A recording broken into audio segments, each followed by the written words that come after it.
today I'm going to be changing out that shower head, the arm, because we're having like a pressure issue. Like we're getting reduced water down to like not even a gallon a minute coming out of the top and about 1.3 gallons a minute coming out of the shower head. So I'm just go ahead and switch it.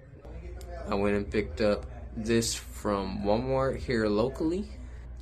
So the first thing I'm gonna do is get everything out of the packaging so I can see what I'm working with. Okay, so that's the head, that's the arm. Nice fancy little arm with the fancy head. I got those two. This is a suction mount for the wall.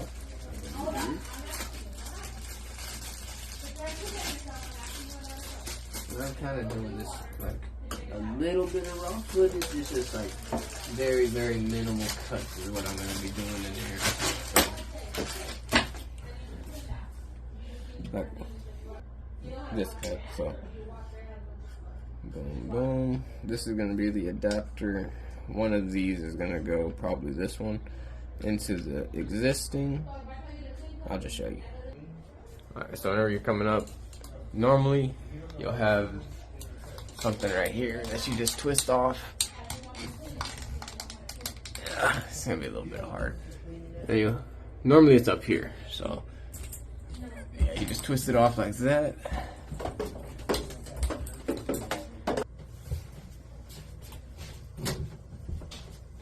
And there's gonna be a little bit of water stuck in between these pipes, so just be careful of the drippage. This one already leaked. Here we have that shower head.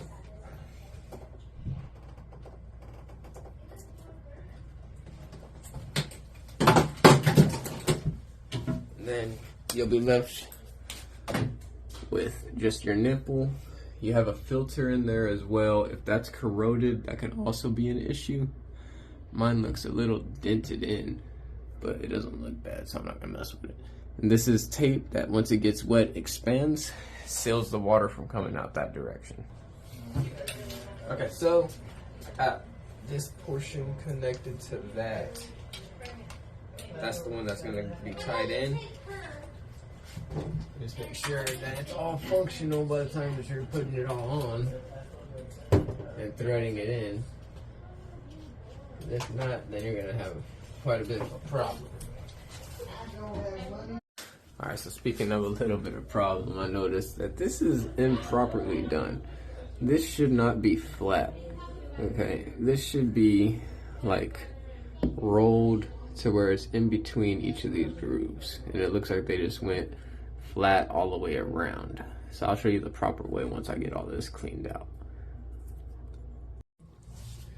Alright, so most people, whenever they do this, are just gonna wrap it flat around.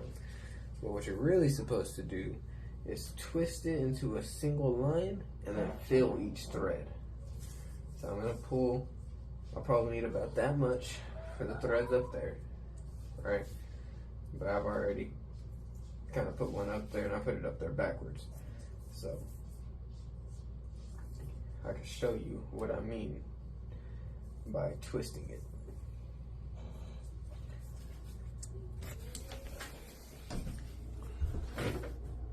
So, I mean, twisting is like making a little string line and you're filling the threads.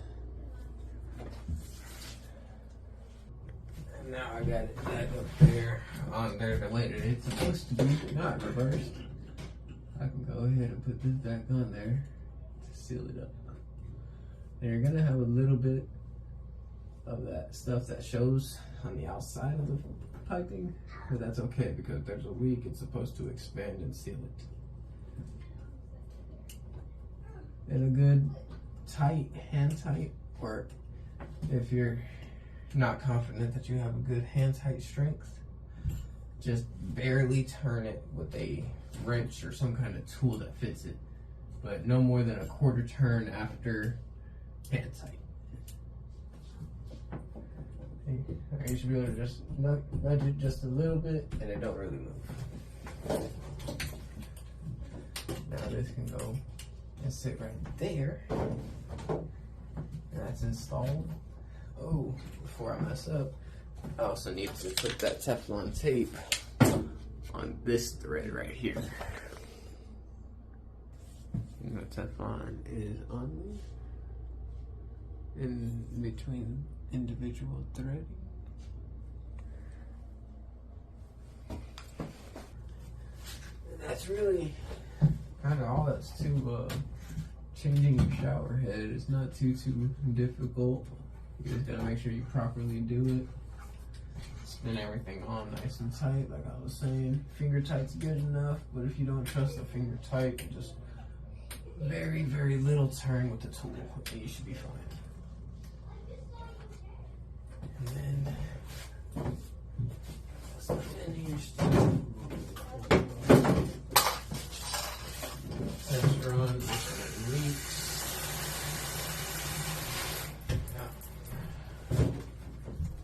Good. And just this one.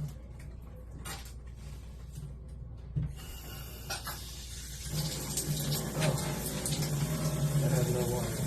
Why? Oh, that's cool. That's cool. That's button settings.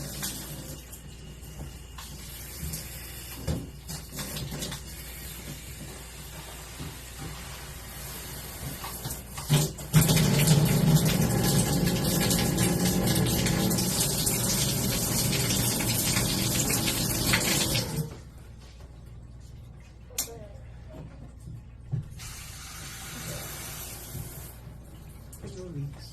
Nice.